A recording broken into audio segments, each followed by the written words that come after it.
حضرت عبداللہ بن عمر رضی اللہ عنہ سے روایت ہے کہ جناب رسول اللہ صلی اللہ علیہ وآلہ وسلم نے ارشاد فرمایا، حضرت سلیمان علیہ السلام نے جب بیت المقدس کی تعمیر فرمائی تو اللہ تعالیٰ سے 3 چیزیں مانگی۔ اللہ عز و جل سے مانگا کہ وہ لوگوں کے مقدمات کے ایسے فیصلے کریں جو اس کے فیصلے کے موافق ہو، تو انہیں یہ چیز دے دی گئی۔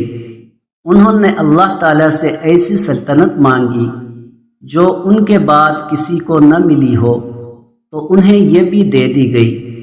اور جس وقت وہ مسجد کی تعمیر سے فارغ ہوئے تو انہوں نے اللہ تعالیٰ سے دعا کی کہ جو کوئی اس مسجد میں صرف نماز کے لیے آئے تو اسے اس کے گناہوں سے ایسا پاک کر دے جیسے کہ وہ اس دن تھا جس دن اس کی ماں نے اسے جنا۔ سنن نسائی حدیث نمبر 694۔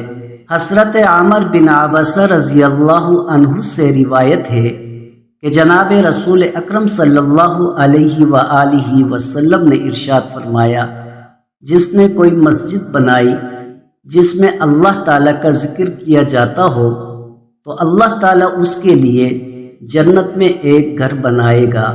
سنن نسائی حدیث نمبر 689۔